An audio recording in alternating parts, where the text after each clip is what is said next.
What's up, everybody? It's Jochen Hyde, and I'm back with the Desert Wolf versus Wirraway Ace War in a Pacific campaign. This is, of course, Scenario 1 with stacking limits, and today is the 21st of November, 1942. Okay, we're back at it again. It's November 21st, 1942. Let's see what Desert Wolf and Wirraway have for us today.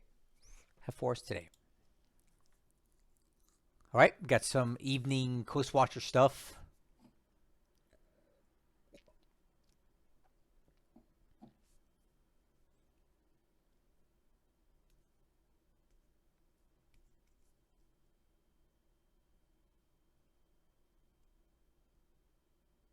Doesn't look like there's going to be any naval combat at night. Not right now. Oh, okay. Looks like we're going to have some night bombing going down here. A lot of the formations are getting lost.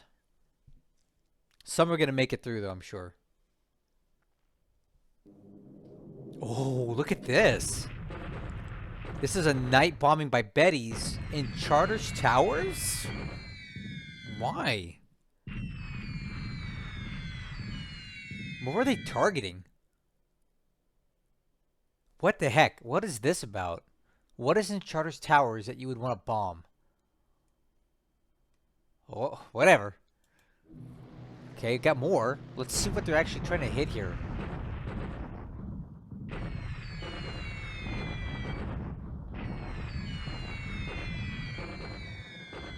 These guys ain't hitting crap. That's what they're hitting. Alright, so the Liberators are making it through. It seems like a weird... Okay, what are we targeting here? What's the point of this? Okay, this makes more sense. Oh, Nightcap! Oh, okay, let's see how this goes. Yeah, you know what? The way this game treats nighttime combat, it's totally in favor of the bombers. The fighters just get debuffed into oblivion.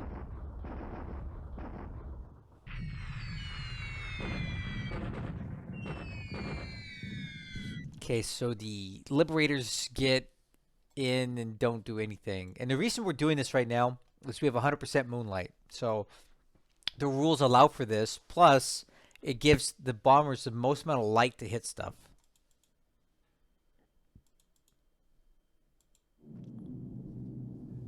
Okay, why are we targeting this place? I'm guessing to keep him from building a base here, but uh, I don't. Okay, I don't know.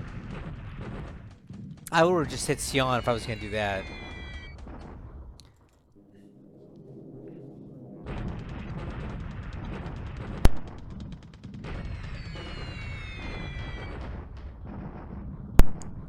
Okay, a couple runway hits on this one.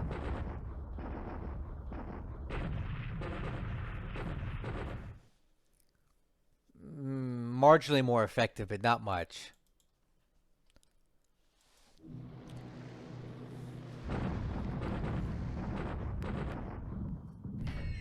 Okay, nothing there.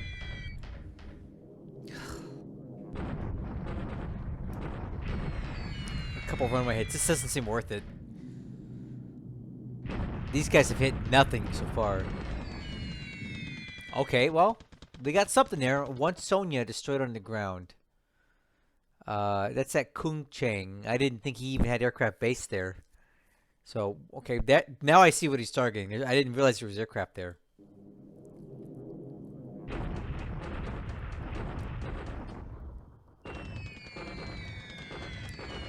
Alright, big goose egg there. Wow, that night bombing was incredibly ineffective on both sides. Night bombing, man. And I have no idea what Wirraway was targeting in Charters Towers, of all places. We're going to have to look at that base in the back end of this video to figure out what the heck is there. Seems like kind of a waste to hit that place. Unless there's something there that I don't know about. Okay, now we got some daylight here.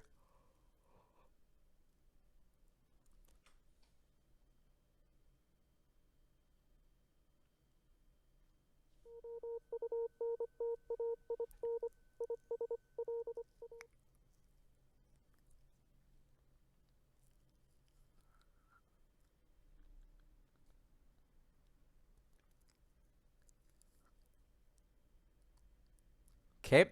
AM operations for the air phase.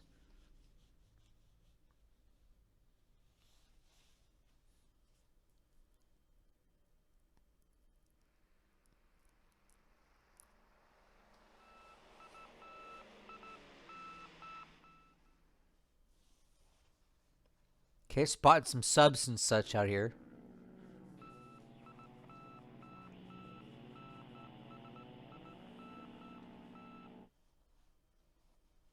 Got a lot of bad weather out here today.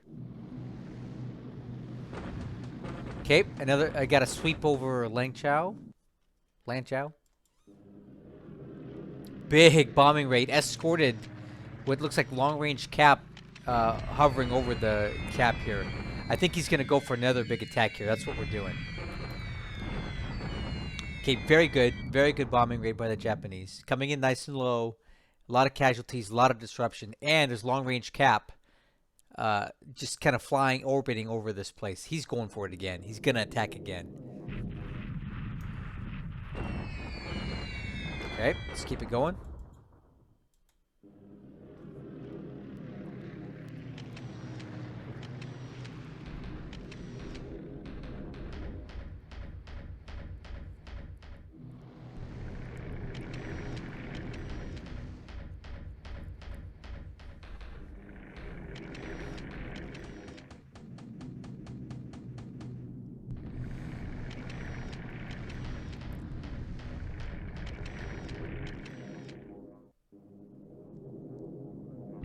It's a weird bombing raid. Why? Why here? God, I don't get Wirraway sometimes. Like, he needs to throw every bomber he's got in the Lanchow to make sure he secures that base. Like these Sonyas. Yeah, the Sonyas. They're great.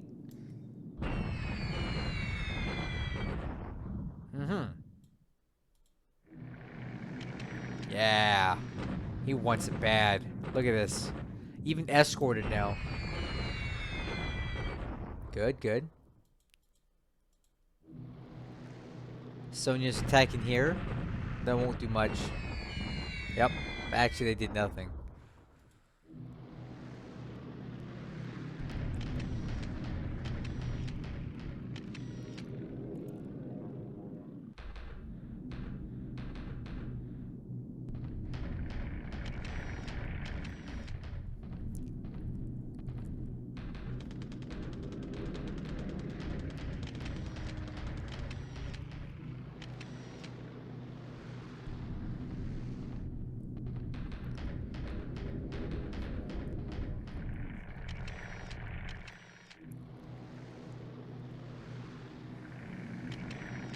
Whoa. The Japanese are reconning Broom now. Why so far away? Okay, that was the AM phase. Let's go into PM phase. See what we get here.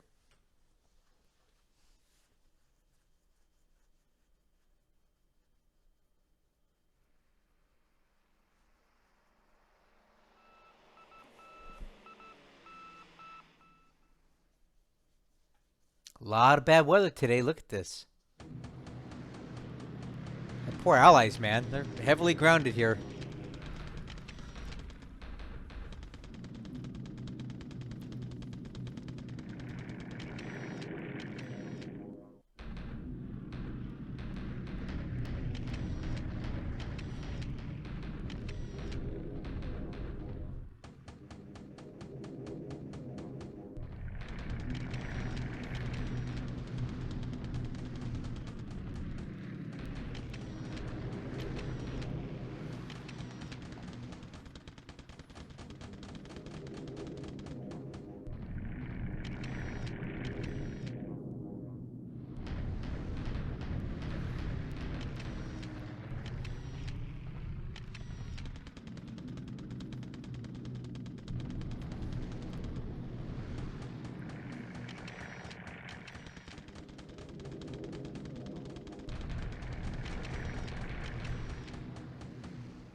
Okay, well, there wasn't much for me to say on that last one. It was a lot of recon and a lot of miscellaneous stuff, but nothing really substantial.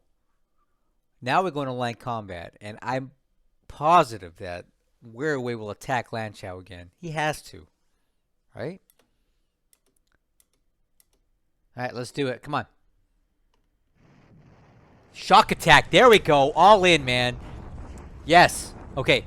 Wirraway's got his poker chips, right? And he just slid them all in and said, I'm going all in. Let's go all in right now. Here we go. All in. All in. Yes. Come on. Yes. Let's go. Oh, about time, man. Oh. Yes. Let's get these stinking Chinese out of here. Come on. Get out of here. We got him. He went all in, man. Let's see what we got here. Oh, yeah. Totally worth it. 10-to-1 casualty rate.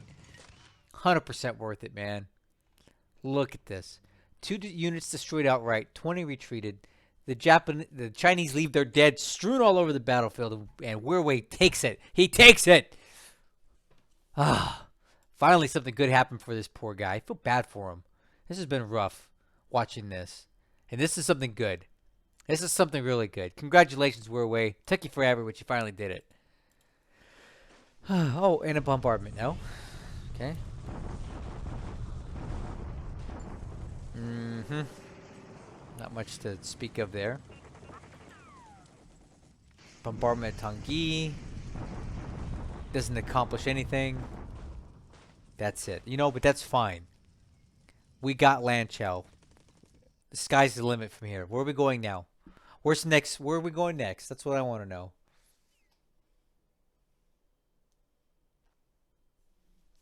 All right, let's see what kind of reinforcements we end up getting here. Okay, we got some refitting ships at Cape Town. All right, I want to see reinforcements. Let's see what we got here.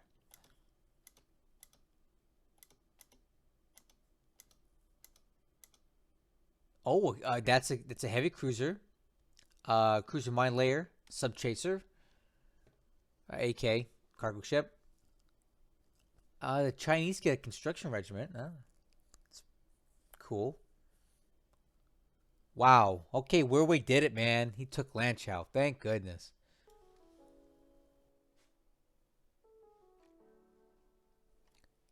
Okay, he finally does it.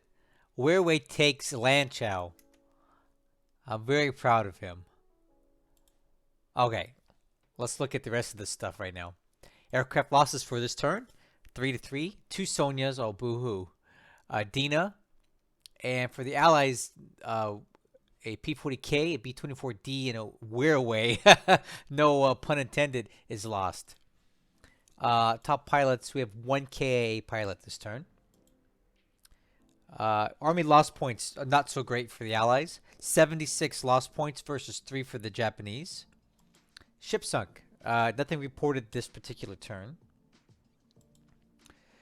Okay, looking at political points, the Allies gained an additional 50, and Desert Wolf has not spent any of those, so he's saving up for something. For the turn, the Japanese gain 181 points, bringing their win ratio back up to 1.600. So obviously there was a pretty decent point swing with all the associated goodies that come with, you know, taking the base and killing the troops in there. All right. I reviewed the combat report, and it looks good. Nothing reported here that we didn't already watch during the replay. No hint of a desync. And the way I check that is to look at the casualty numbers here. That's the easiest way for me to tell, to make sure that these numbers match up to what was in the replay. Typically, when you have a desync, all of these numbers start getting out of whack. So whatever is reported in the combat report is accurate, and whatever you saw in the replay is not accurate. If we had a desync, I don't see one here.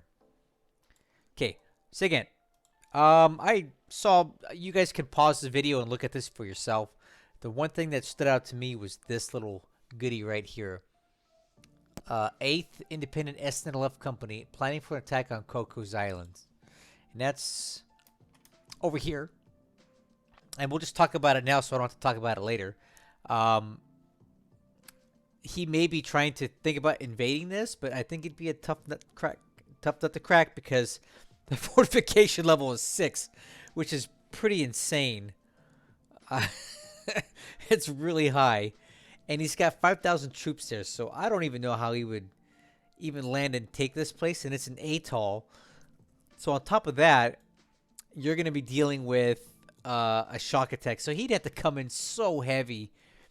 For one, I don't know if he's even got the troops to do that, and two, I think we would see it coming, right? Because we've got some Catalinas operating here. I just don't see that as something that he's going to be able to pull off right now. And while we're here, I just noticed this. I don't know where this came out of. It snuck out of here from nowhere. We have a mine layer coming in to put mines here at Coco's Islands, right? The Willem v. Dezan, I'm sorry, I don't speak Dutch very well, is coming in with 45 mines. And I'm sure there'll be more to come after that. But I think he's trying to get ahead of this and planting mines here so the Japanese can't do the same thing they did last time. Remember when they brought those torpedo boats in a few turns ago? He's trying to put some mines here to deter that from happening. Anyway, I think we covered everything we need to talk about Coco's Islands here. Let me cross that out. Ops support. A couple things. I went through this whole list. I'm going to scroll through it so you guys can see yourself. I didn't see anything that was particularly noteworthy that stood out to me. But I do want to look at these ships that he's getting. The Frobisher, the Cape Town, which seems like a pretty cool ship. I'm not familiar with it. The Frobisher. It seems like a World War I design, or just like an interwar design. It's got these weird caliber guns, right? 7.5 inch, which aren't 8 inch, but they're bigger than 6 inch. Okay. AA's not so great. Range is not so great, but speed's there. Yeah, so I don't know what this is, but it looks cool. I have no idea how he wants to use this thing. Hey, look, Usher's the captain. Usher, baby. Okay, okay. I want to look at the this cruiser mine layer that he got here at Balboa, the Weehawken. Seems like a pretty cool mine layer. It looks like it's definitely built for that. It may have been maybe, I don't know. My guess is this might have been like one of the 4-stacker destroyers from like a Wix or a Clemson that was heavily modified to become a mine layer. Maybe they changed up some of the smokestacks and stuff, gave it a transom aft hull design here so you can roll the mines off. But this bad boy carries 100 Mark 16 mines. And one thing I don't like about, and this is, again, it's historical, but the Allies get a lot of excellent mine layers, but by the time they show up, you're kind of past the point where you need them, right? You need these mine layers from day one to stop the Japanese advance. At this point in the war, November, almost December 42, the high water mark of the Japanese Empire has already come and gone. So they're not really on offensive operations anymore. They're on the defense. So where are you going to lay these mines at? You're going to lay them at these bases and stuff, right? Which is fine, but you may catch a submarine or something with them, but it's highly unlikely you're going to be able to lay mines somewhere that the Japanese are really going to stumble into them, because how often are they going to be going offensive? Now, I guess you could attempt to do some offensive mine laying with ships like that, but then you run the risk of them getting intercepted, running into Japanese mines. You know what I'm saying? It just seems like it's kind of too little too late for these mine layers that you get this far into the campaign, but hey, whatever.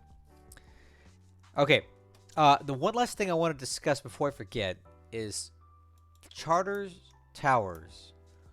This was the destination for the Japanese night bombing attack, and I am sitting here looking at this base and scratching my head, trying to figure out what the heck Wirraway was trying to accomplish here. There's nothing here. There's no troops. There's no aircraft. There's resources, which are basically nothing. I mean, maybe some strategic points if he were to destroy these things here. I just don't know why he would pick this base when he could have hit Cairns, Carnes, Townsville, Portland Roads, anywhere but Charter's Towers. I mean, jeez. I don't get it. So I would love to hear your opinion on why you think Wirraway targeted Charter's towers um, for his night bombing attack. I don't get it. Anyway, I digress. Let's talk about China. So we had Wirraway finally taking Lanchow. In my opinion, he could have done this a week ago or more, but he's very cautious and very calculated, and he wants to make sure all the T's are dotted and the I's are crossed. Wait, the T's are crossed and the I's dotted before he finally attacked. And this time he went all in. He went all in with a shock attack, and he just blasted the Allies out. 2 units were destroyed outright, and the rest are basically these guys, which are now set in the disarray. Huge losses here. And you can see the disruption values are extremely high. The fatigue is high. The morale is pretty low now. So all in all, a great victory. And if I were him, I feel like I would press this advantage. I would keep going. I'm sure he's got some recon up here, and he knows he's got this, this, and this. I feel like he could start neutralizing the rest of these guys too, because they're all going to have supply issues, and he doesn't. So I have no idea what his plans are. Is he going to continue north for signing, or is he going to turn south and try to clean up this pocket of Chinese troops? No idea. Let me hear your opinion. What do you think he should do? I feel like he should continue north, but I have the benefit of seeing what the Allies have, and he doesn't see it like I see it. So we'll see what he does.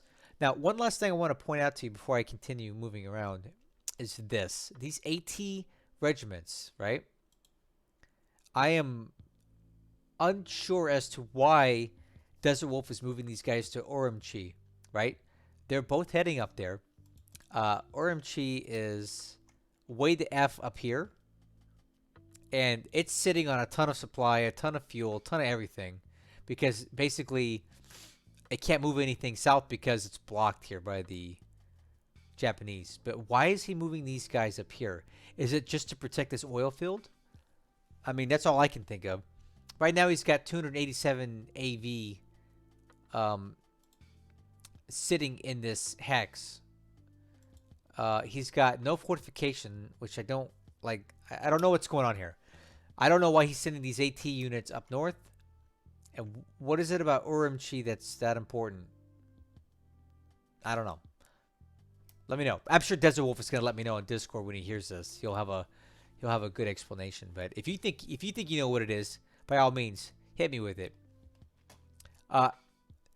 Further down in the central part of China here, we do see Wirraway is continuing his movement towards this hex here. He's not giving up on this. He's going to push for it. I sure hope he's bringing a lot of troops here, because this guy's sitting on 376 AV on ×2 terrain. So he better bring a lot of troops to this party. And again, he's running the risk of getting flanked up by the north. So I don't really know what the point of this drive is. And everywhere else that I can see down here, he's stumped in here. So he needs to do something drastic, right? He needs to flank around like this or something else. I don't even know what that would be. But right now, I just see a lot of stone walls all through here. Okay, Burma. I don't have a clue what's going on here. I've been saying it for a while. I'm not reading the ground situation well here. It looks very stagnant. The Allied air operations have just kind of fallen by the wayside here. Now, I get that there was a lot of bad weather last turn. Let me see if these bad weather indicators will show us where it's at. There was a fair amount of bad weather in and around this area, which probably precluded some of the Allied strikes, but still, it just seemed like there's been a huge fall off. I don't know if he's repairing aircraft or he's got some other plan in store here. I don't really know what's happening. But one thing I do see, at least from the Japanese side, is that Wirraway did pull his bombers out of Tunggu. Remember last turn they launched an attack. They didn't accomplish anything. He pulled them out because that base is dangerous to be flying out of. But Chiang Mai now has 57 bombers in it. And why the heck? Why? This seems incredibly dangerous to me, to leave those bombers on the ground with no fighter cover. Now, that doesn't mean that fighter cover can't get there, but these guys are well within range of the Allied bombers from Lido, Akyab, Chittagong, can hit this thing. And of course, Desert Wolf sees what I see. I would not be surprised if we see a bombing raid here next turn. The only thing that's good for Wirraway is that if these aircraft are disabled, he can rail them all the way down to Bangkok or further to repair them if he needed to. But I think it's still risky to keep aircraft on the ground this close to the Allied bombers. Right? And again, Tavoy is not safe either. 40 bombers sitting on the ground there. Nothing is safe in here from the Allied bomber onslaught. Be careful. Be careful, Wirraway. Okay. We already talked about Charters Towers. I don't want to talk about that again. I don't get it. Now, here we are back in the Marshalls and Gilberts. These are the patrol zones for the subs. At some point, some of these ships that keep coming in out of Kusai are going to wander into this, and we'll see if we hit something then. Nauru is still heavily damaged. I think they're suffering some supply issues because I don't see how they can get any supply into there. But the bombing rates have fallen off a bit. The Allied night bombing campaign hit 2 places. I forgot to mention one. One of them was here in Kuncheng, and they did very minimal damage. The other one, because it does pertain to what we're discussing here, was Maloe Lap. And we know that he has aircraft based there, or at least he did. But the bombing, again, accomplished very, very little. Almost no damage to the base. No aircraft were actually caught. So night bombing for this turn was highly ineffective. And that's just the way it goes sometimes. I have bad luck with it. My night bombing never gets anything. And the Japanese night bombing against me always causes damage. But, you know, the Allies just don't seem to be as good at it. As far as the situation, I can't read it. We're still moving troops and stuff into Macon. Okay, that we get. And there's probably enough troops here now, right? If you look at what we got, a tank battalion, 2 parachute regiments, and a raider battalion, and an artillery regiment. That's probably enough force alone to go into and take Mili if Desert Wolf softens it up really hard. Now, here's some issues with Mili. And you can't see this right now, but I just happen to know it. Having played the Japanese previously as AI, or against the AI. Mili has a massive coastal defense battery on it. They've got some big-ass guns at Mili. Enough that will shred an unescorted task force. Like these guys going in, half of these ships would probably be shot up and completely destroyed going in. So Mili does have a strong coastal defense battery, but I feel like it can be neutralized. One, by massive aircraft bombardment.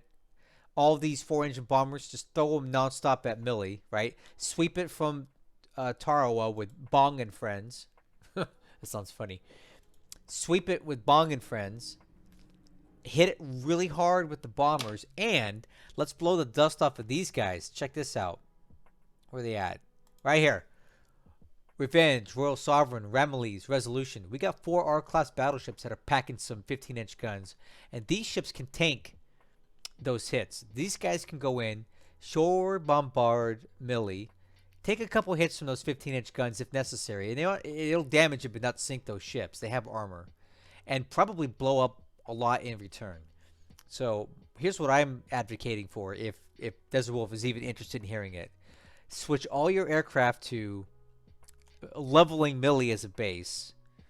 Bring the R class up with everything else. Bring the R's in first. Short bombard Mili for several days. And then take it. I think he can. Nauru, just let it die on the vine. Keep hitting it. Keep bombing it when you can. Cut it off with subs so that he can't get anything into there. And just let it wilt away. Because it's just not worth the effort at this time, I don't think, to go and get it. These bases are easier to get to, and they're softer. With the exception of Mili and those coastal guns. In fact, you know what? Here's what we're going to do. I'm going to show you what kind of guns are here. I'm going to go into my old Japanese campaign, and I'll show you what they got. So, let me wrap this up. A good turn for the Japanese. They really needed it. I'm still trying to figure out what the Allies are doing. help me understand why Charter's Towers was attacked. I don't get that. And yeah, that's it.